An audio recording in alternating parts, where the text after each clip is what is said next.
Olá, espaçonauta! Pessoal, muita gente comentando comigo aqui, Neto, você não falou nada do quarto voo do Starship e tal. Coincidiu, pessoal, que esse quarto voo foi justamente numa época que tô muito agarrado aqui de serviço e coisa assim, e eu faço algumas lives aí para algumas empresas e coincidiu nos dias de estar fazendo esse tipo de trabalho aqui. Mas é lógico que eu não ia deixar vocês sem isso, né? Daqui uns dias a gente vai fazer uma live que eu prometi para vocês com o Marcelo Space, onde a gente vai analisar todo o voo, comentar. Mas o nosso amigo Alfredo, preocupado com isso, o que ele fez? Pegou ali um vídeo, um compacto aí, sobre o lançamento da Starship e legendou e trouxe pra gente. Então é muito bacana, né?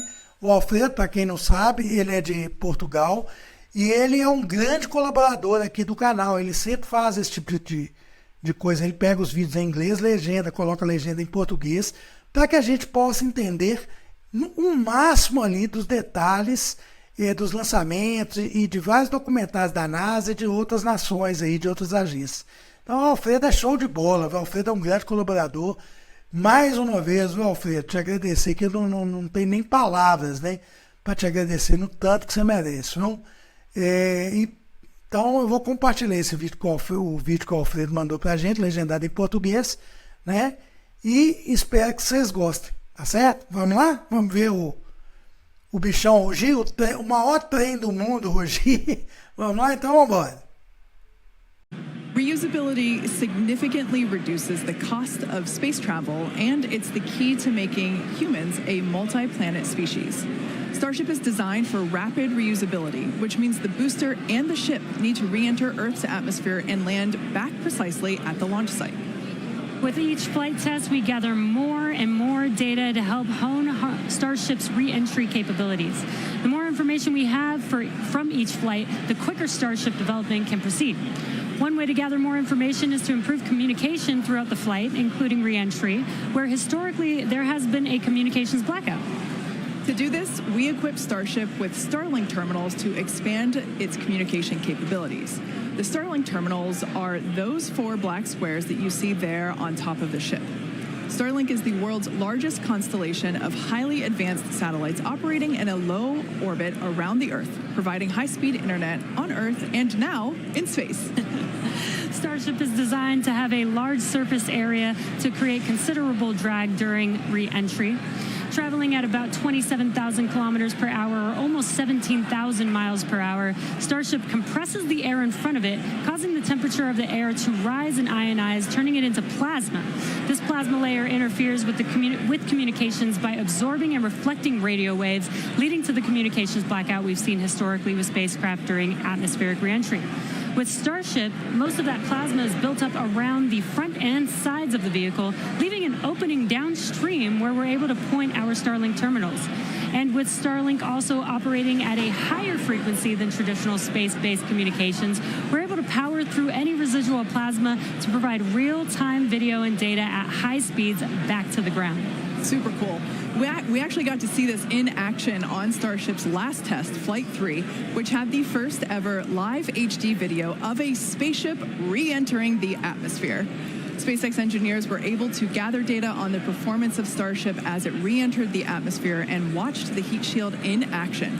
Now, the physics of re-entry are extremely hard to replicate perfectly on the ground, so access to this data is an invaluable tool for rapid iteration. In fact, one cool observation from that Flight 3 was seeing how shock waves form at different parts of the vehicle and how they interact to put pressure on the ship, especially the flaps. This is really valuable for Starship since no spacecraft has ever flown with 4 movable flaps like what we use for aerodynamic control. Starship's greatest strength will be rapid and reliable reusability, and Starlink has become a critical tool to make that a reality. Over the next few flights, we'll continue to improve the Starlink performance on Starship, eventually enabling more views and enabling more data to be transmitted in real time. And we'll keep experimenting during entry. You might have noticed a few tiles missing or looking different near the bottom of Starship. We intentionally placed one thin tile and removed 2 tiles completely. In their place, we now have sensors to see how hot things get without the tiles in those locations, while also testing some backup thermal protection options. Ideally, we expect Starship's reentry to improve on each flight, thanks in part to this wealth of new data. But if getting to space is hard, returning from space is even harder. That's right. No one has ever succeeded in creating a fully and rapidly reusable heat shield. So we could see some spectacular failures before we get this right. But with communications improving on each flight, we will continue to gather more and more data to inform our development. We're now about 15 and a half minutes until our next liftoff attempt. In the meantime, let's take a look at some of the technology we have in development as we prepare to head to the moon in future missions. Starship will be taking astronauts to the moon as part of NASA's Artemis program. Next year, we plan to demonstrate ship-to-ship propellant transfer, which will be important for our upcoming moon missions. Today, we're actively testing a lot of hardware that will make exploring the moon possible. One recent series of tests brought together the key pieces we'll see when landing back on the moon: Starship, spacesuits, and astronauts. Together with Axiom and NASA, our teams put 2 astronauts in pressurized Axiom spacesuits and practiced the first steps of going to the lunar surface. The team used test builds of a Starship airlock, as you see there, and elevator to gather data on how well future Artemis astronauts will be able to move around once fully suited. Tests like this are incredibly helpful for engineers designing these systems, as they have the opportunity to get feedback directly from experienced astronauts Peggy Whitson, who is on the right of this photo, and Doug Wheelock, who's on the left. You can see them in action during this elevator test. SpaceX will perform one uncrewed demonstration flight before NASA's Artemis 3 mission, which will be the first human surface expedition since 1972. After those first expeditions, we'll be ready to fly more people along with everything it takes to build a moon base. In many ways, Artemis feels like an extension of the human spaceflight work SpaceX and NASA have been partnering on for some time now. In fact, we just celebrated the anniversary of the Demo 2 mission. That's right. Just 4 years ago, on May 30th, 2020, SpaceX launched the first crewed test flight of our Crew Dragon spacecraft. Dragon carried NASA astronauts Douglas Hurley and Robert Behnken to the International Space Station in the first crewed orbital spaceflight launched from the United States since the final Space Shuttle mission in 2011, and the first ever operated by a commercial provider. You can see Bob and Doug there on your screen. That was certainly a memorable day for all of us here at SpaceX, one that we fondly think back on. And it's exciting to think about Starship being the next to take its first astronauts to the moon. In tandem with Starship development, all of our operational human spaceflight missions are helping us prepare for those future trips to the moon. Our upcoming private astronaut mission, Polaris Dawn, you can see the crew there on your screen. They will play a big role in testing procedures that will be relevant to our moon and eventually Mars missions. We're looking forward to the third Polaris Dawn mission, which will be the first crewed Starship flight. The Polaris Dawn crew will attempt to reach the highest apogee ever flown by a spacecraft, and they'll also be performing a spacewalk, or extravehicular activity, wearing SpaceX's newly designed spacesuits. They'll also be testing space-based communications, which will be critical to future deep space missions. The Polaris Dawn mission is currently targeted to launch no earlier than July of this year, so stay tuned, because that is going to be a very exciting mission to watch. In the meantime, at T-minus 12 minutes, let's check back in with Dan on today's countdown. Hey, thanks, Jesse. Everything continues to go real smoothly. It's been a real quiet day so far. The board looks really clean, not tracking any impediments to a launch just under 12 minutes from now. Prop loads continuing. Looking at the numbers real quick, we're about 85% full on the ship. We did pause to start filling those header tanks on ship. Again, those are the 2 smaller tanks in the very top of the nose cone that we're going to use for that attempted landing burn with ship. And with the booster, we're just at about 75, 76% or so on our methane and LOX, so getting pretty full there. Those are going to continue down to about 3 minutes and 20 seconds before liftoff. That's when we'll close out all the prop on the ship, and then T-minus 2 minutes and 50 seconds on the booster. A lot of work also going on in the background. Our range safety teams working to make sure the area, not just around the pad, but in the sea space out in the Gulf, and also in the anticipated entry point in the Indian Ocean are clear. We're not tracking any blockers, any boats, anything like that in the zone right now, but their work literally continues right up until those last couple of minutes. So they're working pretty hard to make sure everything stays clear. But right now the range is green. I already talked about it in the beginning. It looks a little bit cloudy, but weather not a concern today. Really light winds. We only had about a 5% chance of violation when we started this morning, and that's held. So everything continuing to look really good for launch so far. The pad itself is getting ready. Reminder that we're going to light those engines about 4 minutes before it actually takes off. So you'll see them start, the 33 engines on Super Heavy start to light prior to that T0. And then about 2 seconds after, we'll start to see first motion. But everything looking great. Just coming up on 10 minutes until launch. Getting excited down here. Ready to feel the rumble. I'll send it back to you guys over in Hawthorne. Thanks, Dan. Teams are also getting excited here at SpaceX headquarters in Hawthorne, California. There is a pretty large crowd now gathering outside of Mission Control, located just behind Jesse and I. Now, actually, you can see it there on your screen. There they are.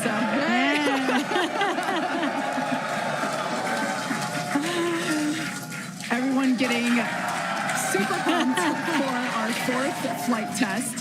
Now, as a reminder on that note, today is just a test, the fourth of many future flight tests of Starship before it becomes fully operational.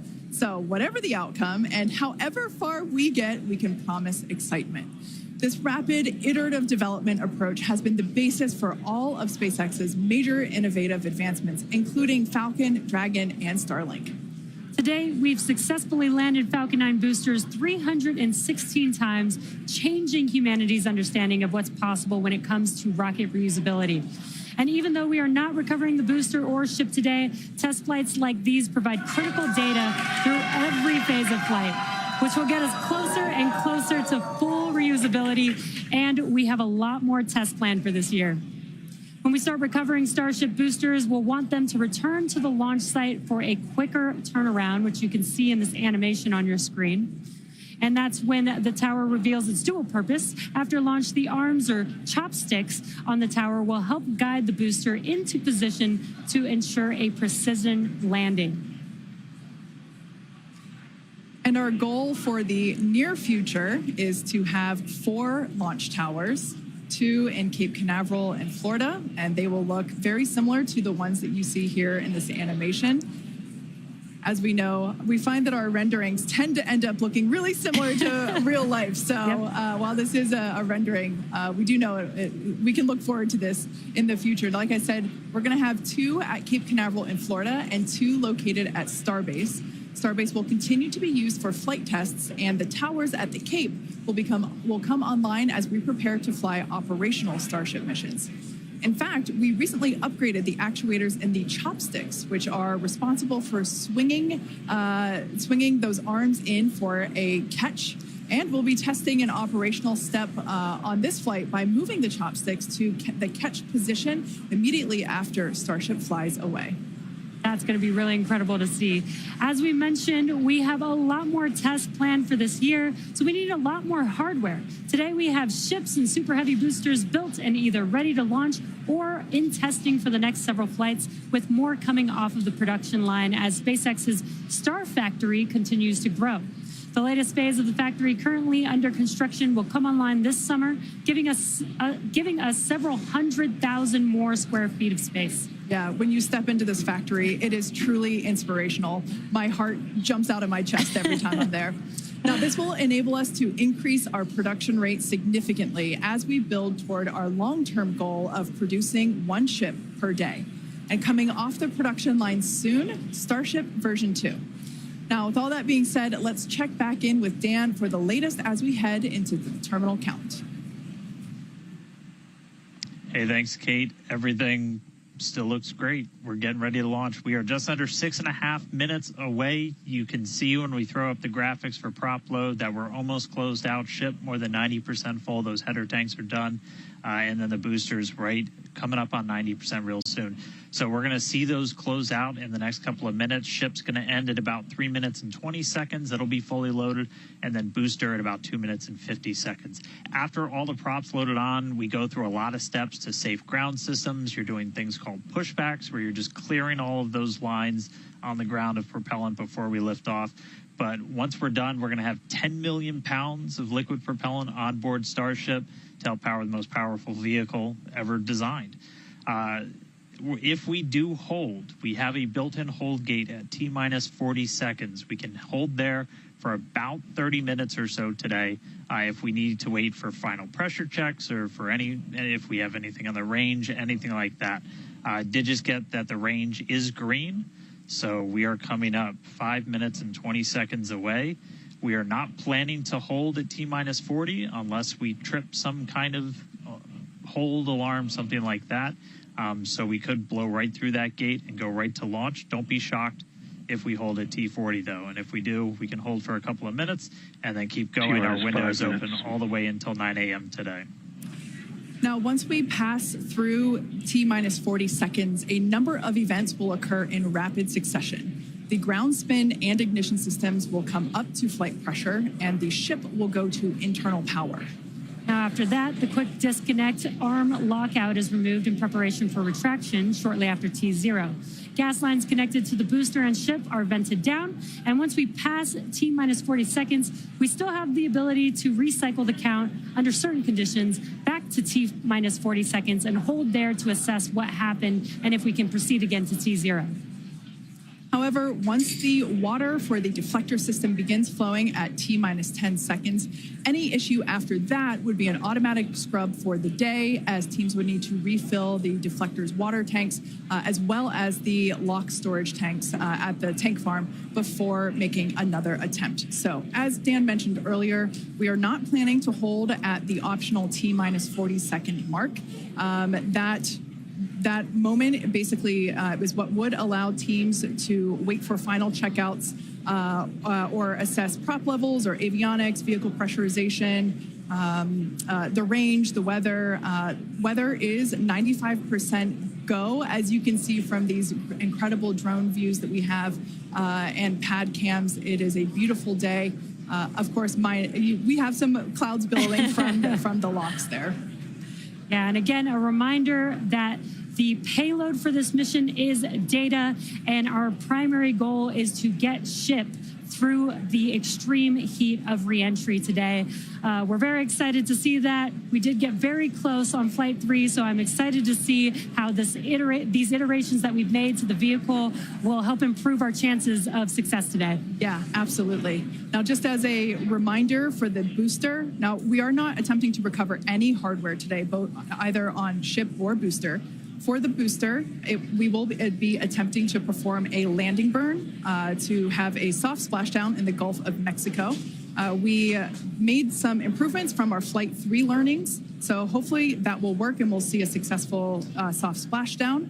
For the ship, we're hoping to demonstrate controlled re-entry, including a flip maneuver and landing burn, and that will be followed by splashdown in the Indian Ocean. That is the same target as we had on Flight 3, so everything should look pretty similar in that regard. And we just heard the call out there that all prop load is closed out, so at this point, there is like 10 million pounds of propellant on board Starship, which is incredible. This is getting very exciting. We are just about 2 minutes away from T0.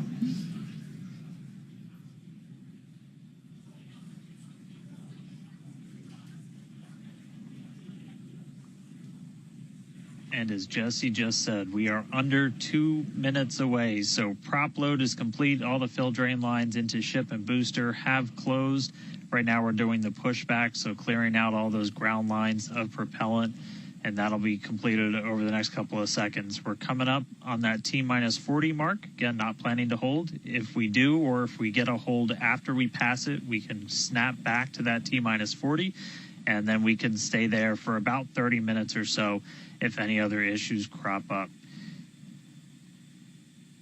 Once we pass T-minus 40, a lot of things happen, both on the vehicle and the ground.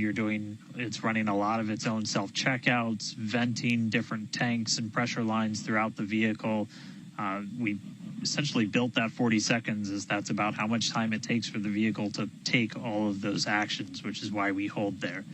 But all of that happens automated. You do a final checkout of the TVC, the thrust vector control, how we're going to steer.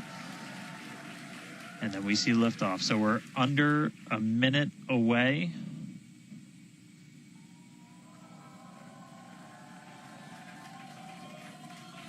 "45 seconds and counting." Good event, game met. All right, now as we close in, we are past the 40-second mark. So let's listen in. Flight Director Ty Huntington's going to take us through one more time for a Starship liftoff.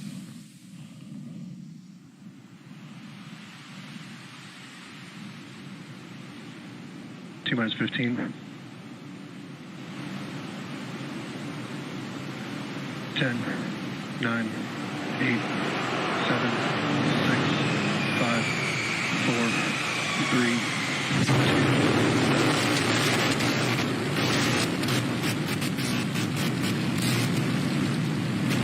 We have liftoff.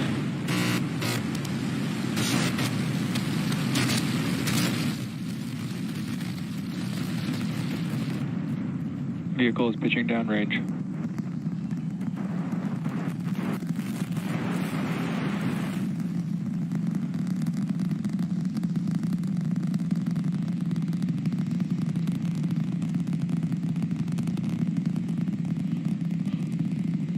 All right, 30 seconds into flight. The rumbles are still building here in the Raptor's nest. We're seeing 32 out of 33 engines lit on the Super Heavy right now.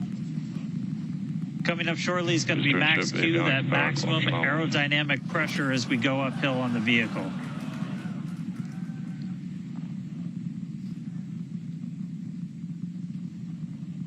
Max Q.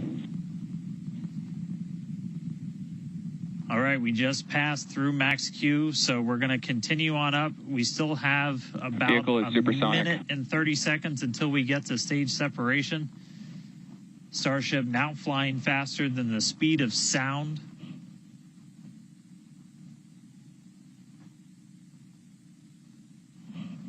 All right, so you got a couple of views. You got some ground trackers in your top camera there. You're looking down from the top of the booster in the bottom left, and then a camera in the top flap of the ship looking back in the bottom right, so getting a couple of different looks as Starship heads uphill. Once we get the hot staging, a lot of things happen all at once simultaneously. We're going to light the engines on the ship, starting with the RVACs first, and then the 3 center sea level engines before we're separated. All of that exhaust gets plumed out the side of the hot stage, and then the ship will separate itself. All but the 3 center engines on the booster are going to shut down, so the booster never stops its thrust while we go through this hot stage maneuver. After that, the booster is going to do its flip, start heading back, and then the ship will be on its own power on its way to space. So that should be coming up in just about 30 seconds from now. As of right now, still looking in like 32 out of 33 Raptors lit on the booster. And we'll start to see those stagger down. They're going to turn off in banks, so you'll see the lights on the bottom left screen of the engines that are active start to turn off in different groups, and you'll see those 3 center ones lit. Booster engine cut off. Ship ignition. Stage separation confirmed. Boost back burn start up. Acquisition of signal. Houston.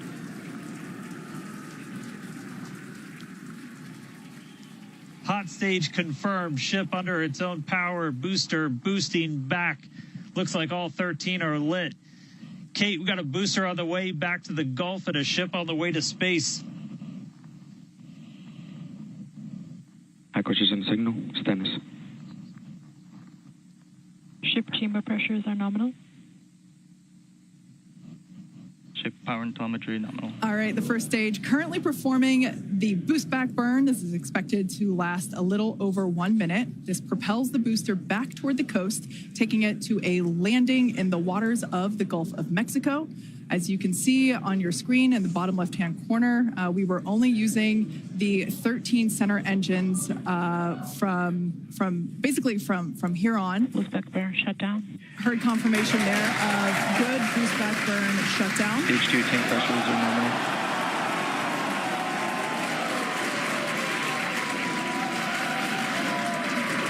Lots of excitement. So right here,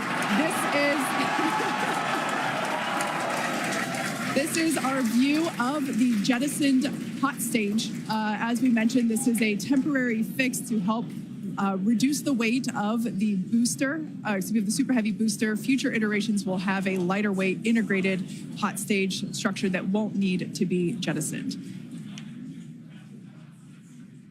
Now, after we jettison that hot stage, the booster will begin to attempt its water landing in the Gulf. In the meantime, the ship will coast for about 40 minutes or so up to an altitude of 214 kilometers.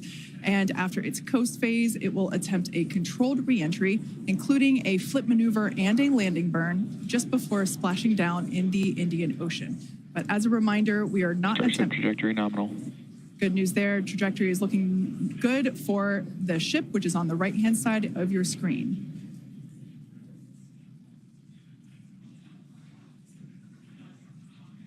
At this point in time, as you can see, we have no engines lit on the booster. It is coasting back toward the Gulf of Mexico for a water landing and ship under power of all 6 Raptor engines. There's 3 sea level and 3 vacuum Raptor engines that are lit, as we can see on your screen.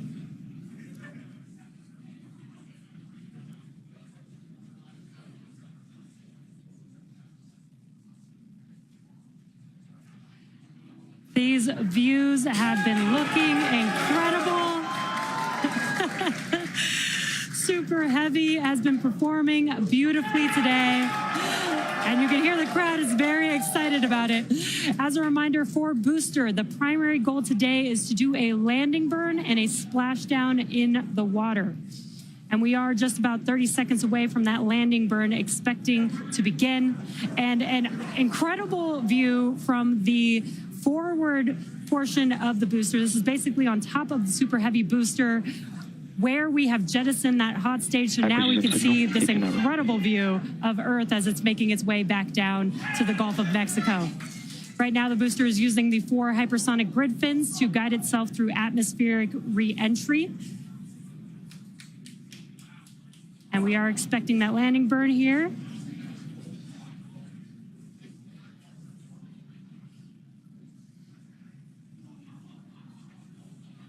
And we will be igniting 13 engines, and this is a great view. On your left-hand side is 3 views from the booster, and your right-hand side a view from the ship. And you can see those grid fins on your left-hand screen rotating and turning to guide the booster, and there's that landing burn.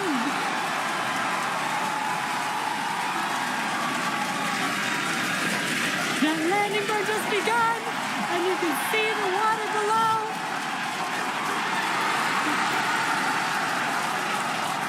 And we have splashdown.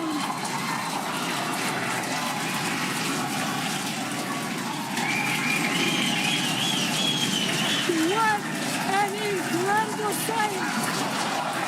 Congratulations to the SpaceX team! Ship has entered terminal guidance. That was absolutely incredible. The first successful splashdown of the Super Heavy booster. Loved seeing it just tip over into the water before losing that footage. Now, the next milestone is coming up in about under a minute. The ship is going to shut off its Raptor engines, Ship engine cut off. which we see right there. As we mentioned before, today's test flight is not an orbital flight, but rather one that demonstrates the Starship's orbital capability.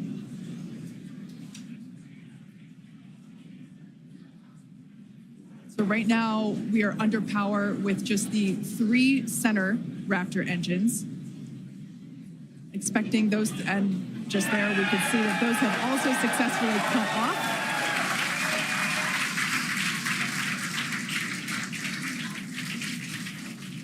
Ship FDS is saved. What an incredible Nominal orbit insertion. Oh, there's great news there. The call out we were hoping to hear. Amazing views once again from Starship. We have our second Starship in space. These live views being brought to us by Starlink, which is on board the ship. Dan, what an incredible view we have once again. So exciting. We got another ship in space. I'm like still jumping up and down. I'm like, Expected loss signal. this whole building was going absolutely insane when we saw the booster hit the water. I mean, wow. Congrats to everybody that's just been putting in insane amounts of hours and everything to make this thing a reality. And I feel like every single time we do one of these, we're seeing something wildly new. We got to see the hot stage jettison and the booster in the water. But just to recap real quick over everything that's happened. So we lifted off at 7:50 a.m. only 9 minutes ago. How has it only been 9 minutes? 7:50 a.m. Central at 12:50 UTC. We saw 32 of the 33 Raptor engines on Super Heavy make the ascent. We had successful cutoff, successful hot staging. All 6 engines on the ship powered it all the way into a nominal orbital trajectory. And we've already been getting some live views from the ship on board. After that, the booster was able to do its boost back burn. Oh, this looks like we're actually getting some views from the ground still, potentially from Florida, of the ship as it's up there. That's a view from some of our tracking cameras on the ground in Florida. But the ship, we just heard successful orbital insertion, so it's right where it needs to be and is now going to continue on its way to coast until it comes to reentry. But I mean, the booster, successful boost back burn, jettison the hot stage, and then a landing burn. It looked like we saw 12 of the 13 engines light up, and then that first ever soft splashdown in the water. So a whole lot still to come. Ship now on its way to its primary objective of entry. That's going to be coming up in just under 40 minutes from now. So a lot still to come, but wow, what a 9 minutes to start this mission off. So can't wait to see what entry is going to show us, but that launch was incredible. Back over to you, Jesse and Kate. Wow. I am still trying to catch my breath here. That was some incredible views that we have never seen before. It has been nonstop since liftoff. And with the booster having completed its job for the day, we're going to take a short break for about the next 28 minutes, and we'll return while we're going to take a break while the ship is continuing to coast before re-entry. Exactly. As with Flight 3, Starlink may enable us to talk with the ship through re-entry with no communication blackout. We are still testing Starlink during this phase of flight, so of course nothing is certain. However, if we do have views, we will be sure to bring those to you live. Views such as the one, that we had. Well, of course, because I said it, it went away. So we will try to bring those to you live. Exactly. Views or no views, we'll see you back here at T plus 40 minutes for coverage of Starship's re-entry, flip maneuver, landing burn, and splashdown. These live views that we're getting now and we're going to continue to get are through Starlink. That's going to allow us to get as much data as possible, which we've said it before, we're going to say it 9,000 times. The data is the payload on these flights. So as much as we can learn, that's just going to pay dividends on all of our future flights and help us get Starship to an operational phase. Re-entry, obviously a really critical phase of the flight, and it's the one that we're now most focused on cracking to get us closer to that full reusability. Starlink is going to be able to send us data back all the way through re-entry. We've done some additional testing, and we're expecting to be able to get data from Starlink thanks to its high frequency and kind of the orientation and everything of Starship all the way through reentry. And then got a new view here. We have 2 external views. We had this one on Flight 3. We've got 2 for this one. And we're going to continue adding views as we continue to evolve Starship. Again, this is an experimental vehicle. Believe me, I want as many camera views as you all do. So huge shout out to the AVI and the software teams and everybody that's been working with us. We're getting more cameras on Starship, not just because it looks cool, but this provides an incredible insight into reentry, which is, historically a really tough window to look through. Approaching entry interface. The physics of reentry are insanely intense. One of my favorite NASA astronauts, Victor Glover, recently described it is with the forces and the flows and the temperatures, it's like pointing at a raging river in one spot and saying, tell me exactly what's happening right there. And that's what a ship is experiencing as it goes through, as it's moving through the atmosphere at, more than 5 miles a second and heating up to thousands of degrees. So just having visual representation, just being able to see what's happening is incredibly valuable. So these views are going to be through Starlink. We've got this one. This is in one of the forward flaps looking back. So if you see it rotating around, that's because, again, it's embedded in one of those forward flaps. So as we get through and we start to build up density in the atmosphere, this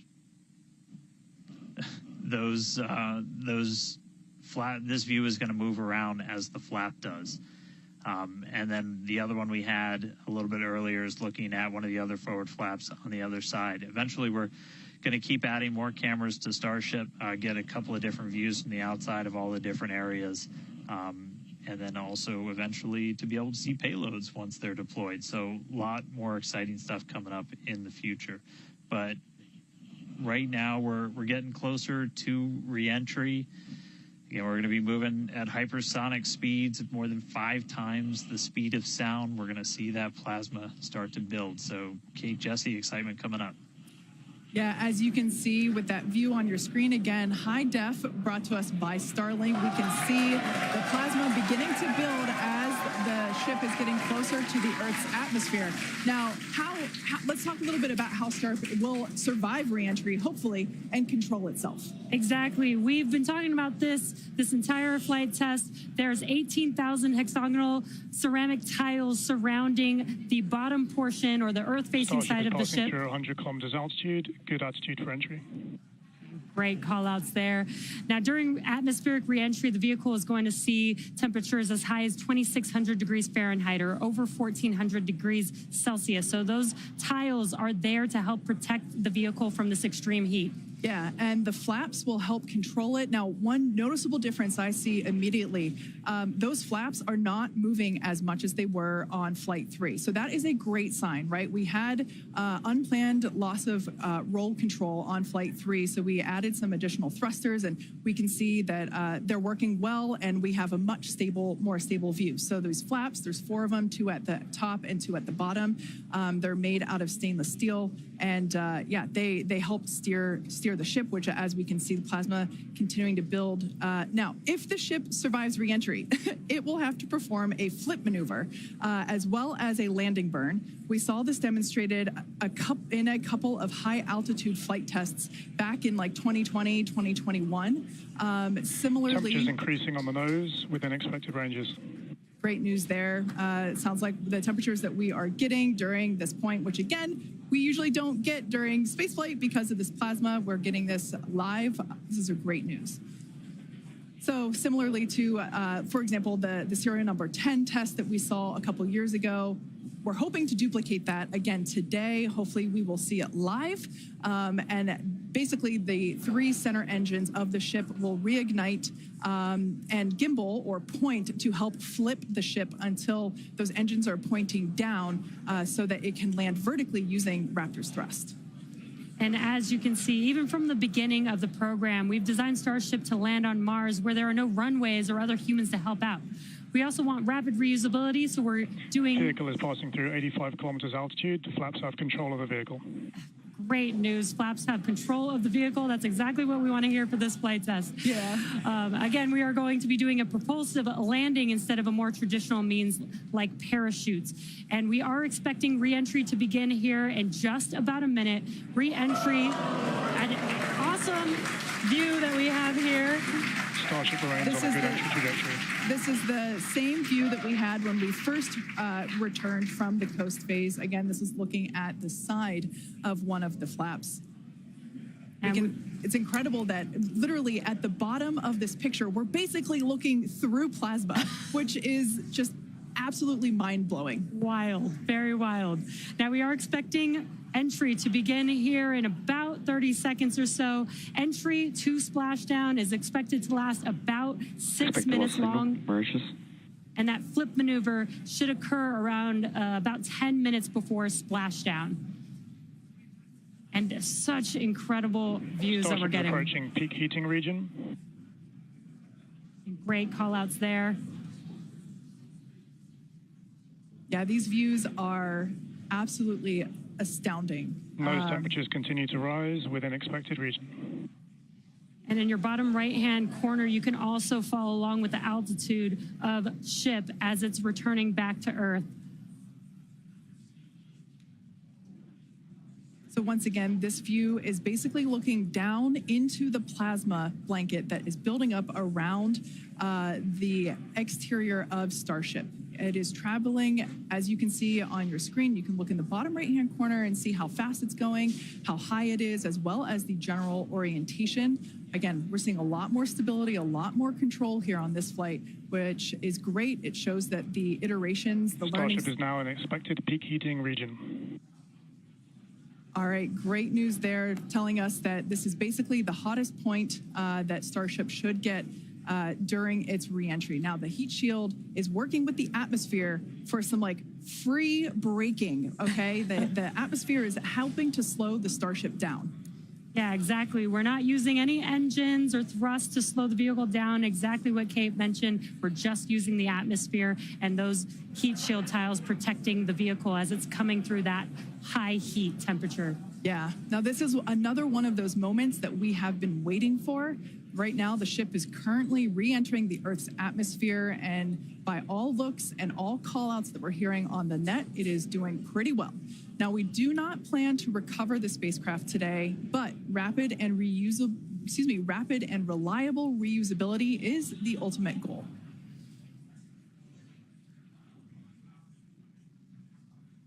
And just pausing to just take in this incredible new and different view that we're seeing. We did get a similar view in Flight 3, but again, the vehicle did lose a little bit of its control, attitude control, and this is a very stable view. This is great. This is exactly what we want, and we are hearing that we're getting expected call-outs. Mm-hmm.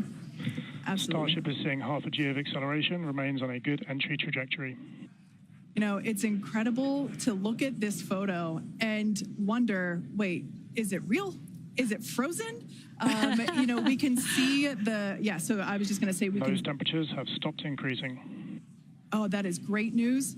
The temperature is no longer building. But I was saying, like, we have a little bit of indication there. We can see that streaking that occurs and tells us that this is indeed a true view. So once again, we are looking basically through the plasma that is building up around the exterior of the ship. And I still cannot get over that we are getting a live view of re-entry right now, live on your screen. Again, we've said this over and over, but all thanks to Starlink. We are able to use Starlink in space, which we're getting this incredible data. And not only just the data from the sensors, but getting live imagery of what is actually happening, which is great, which we've never been able to do live before. Right. Now, just a quick future outlook here. So in about, let's see, at T plus about 1 hour and 2 minutes, we should hear a call out for entry transonic. That means that the ship is going near the speed of sound. And then about a minute after that, we'll hear another call out saying entry subsonic, meaning that the ship is going below the speed of sound. So these are all continued indications that the atmosphere, right, as the ship comes back down, it is getting through the more dense part of the atmosphere, and that atmosphere is helping to push against the vehicle, and those heat shields are protecting the vehicle during this high heat period.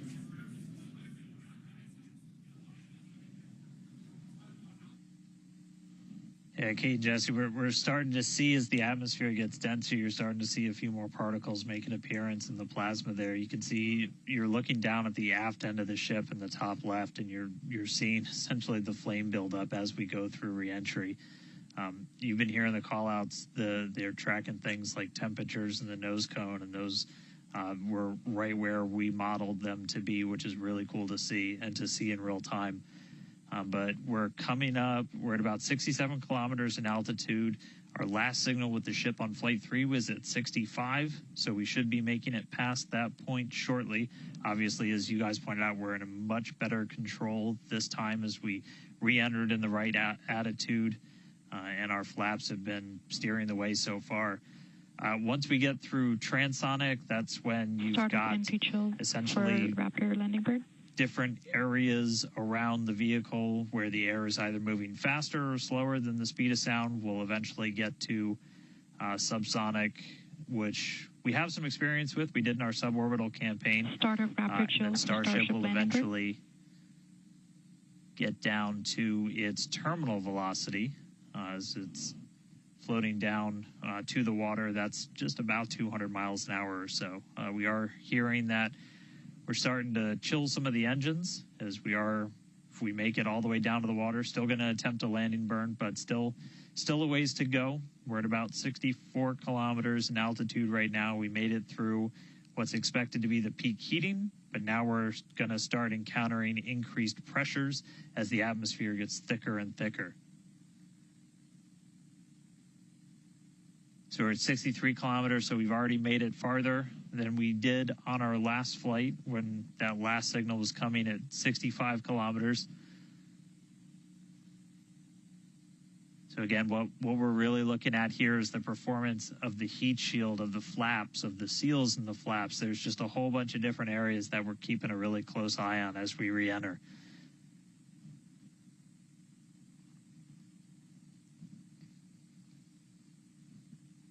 Starship remains on a good entry trajectory. And looking like we're still on a good trajectory. If you're seeing little camera moves, that's the flap moving as it continues to maintain the attitude of the vehicle as it re-enters. And I mean, not just camera views, but we've got sensors inside the ship. We've got those sensors down at the very aft end of the vehicle where we pointed out we had some intentionally missing tiles, where we've got some sensors looking at just how hot it's getting around there.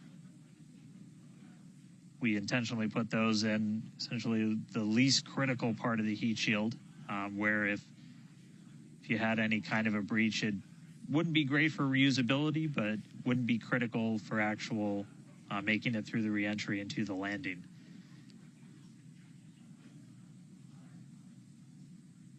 .58 kilometers. We're continuing to descend.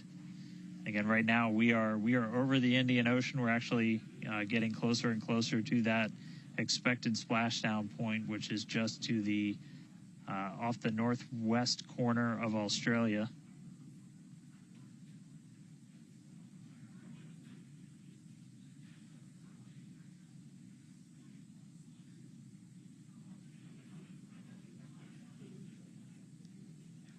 And if you keep an eye on our speed, the speed is dropping. We're hitting the thicker part of the atmosphere now. The speed's going to start dropping precipitously. We're going to start getting to transonic pretty soon, and then after that we'll get into subsonic, where we're moving less than the speed of sound. But wow, what a light show so far.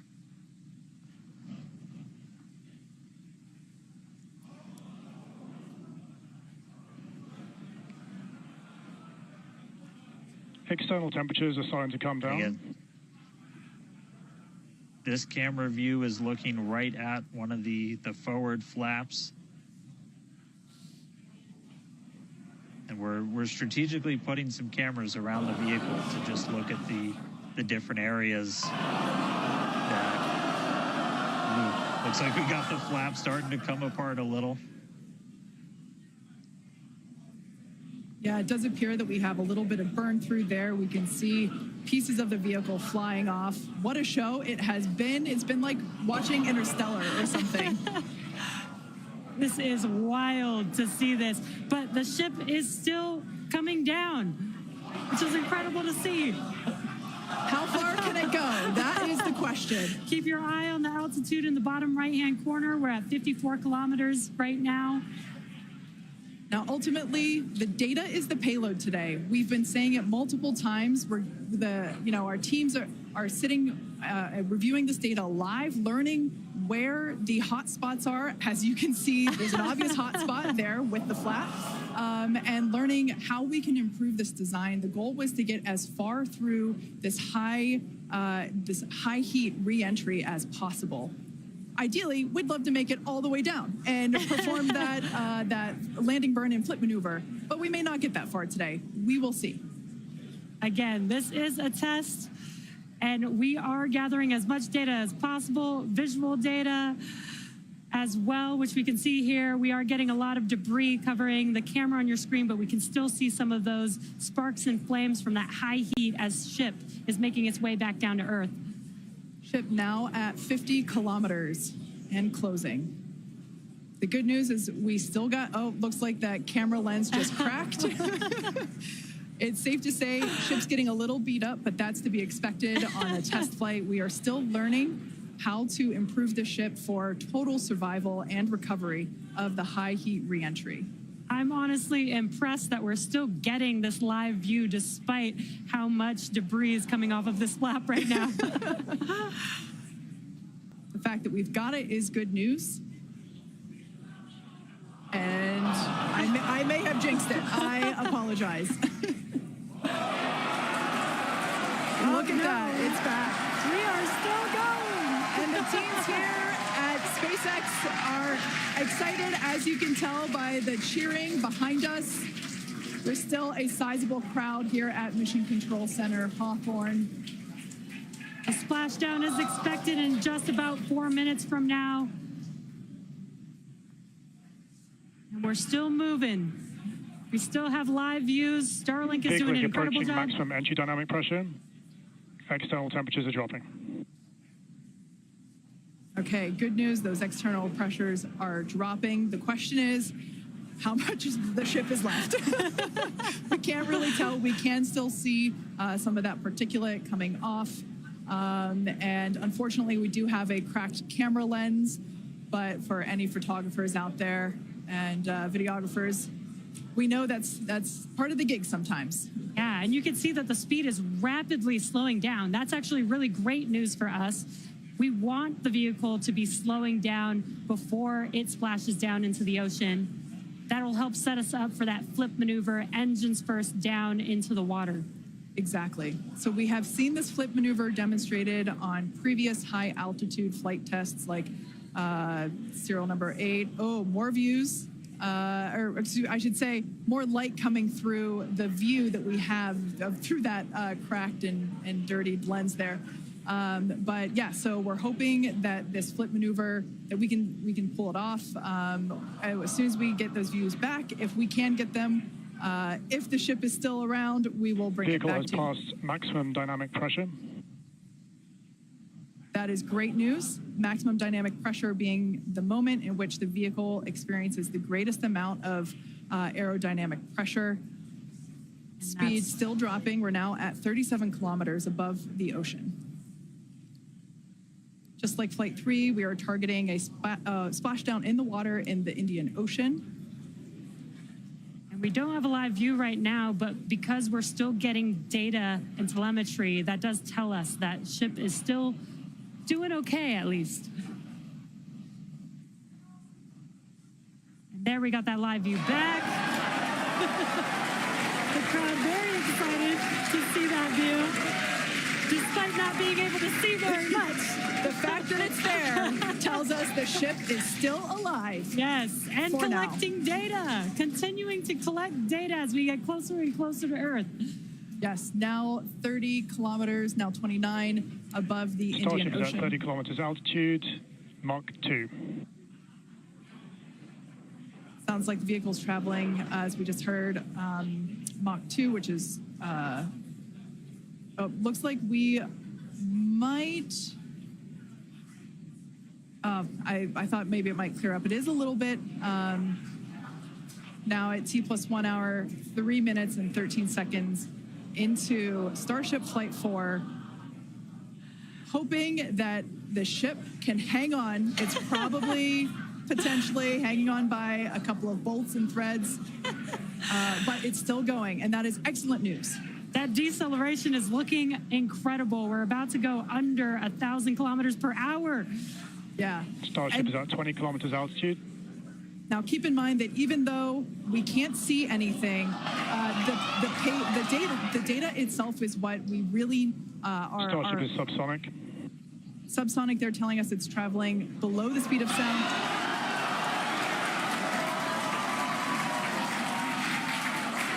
That movement means the flaps are actuating. I think we can see something.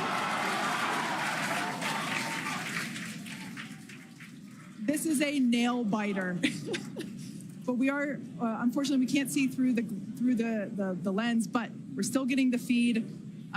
Starship is now 11 kilometers over the ocean. All this data is incredibly important, even if, you know, it breaks up right now. Okay, we can see that flap actuating through the glass. Starship is passing through 10 kilometers altitude. Okay, the next milestone will be initiation of the flip maneuver and landing burn. Keep an eye on the bottom right corner of your screen for those 3 center engines to relight. They will gimbal or angle so that the ship flips itself back up vertical and hopefully lands in a vertical position. And the crowd is very excited to get this view of that flap still maneuvering. Starship is passing through 5 kilometers altitude.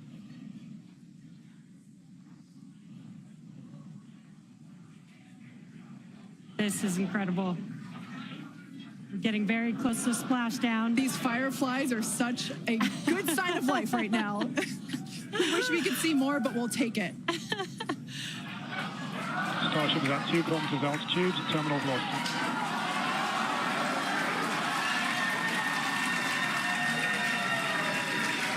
Landing burn startup for Starship. All right, good news there.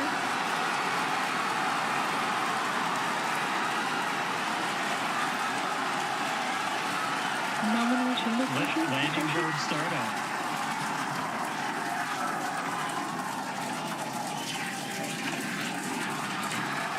Starship is in landing burn. Landing burn shutdown. The landing burn shutdown was commanded.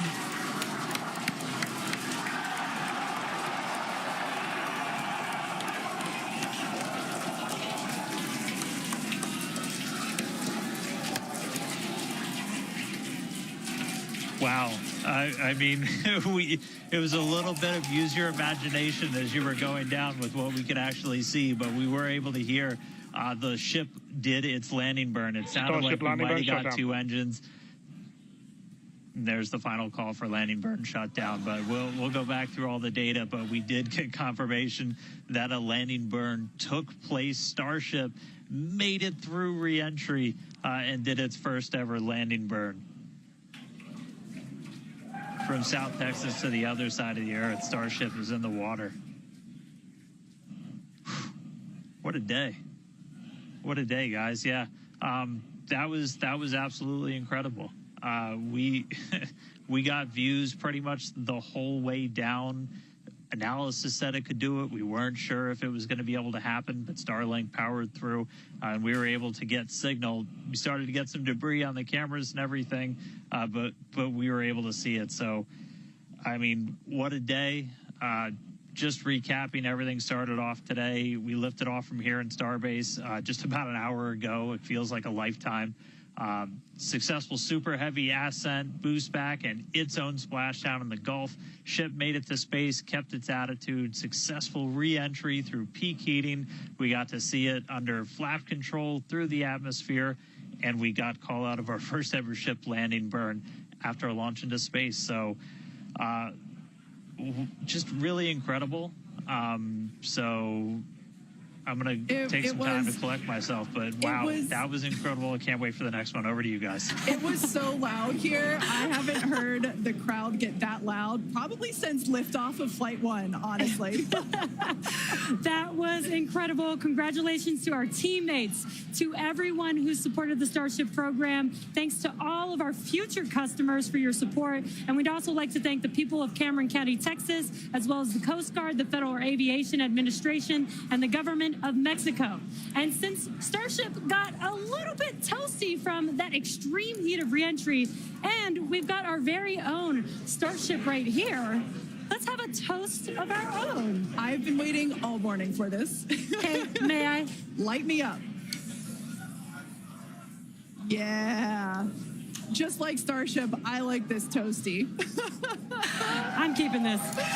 Now, we've got more Starship test flights coming to you soon. Be sure to follow the SpaceX account on X for more updates from today's test flight and future Starship tests. Thanks for watching, and we will see you next time.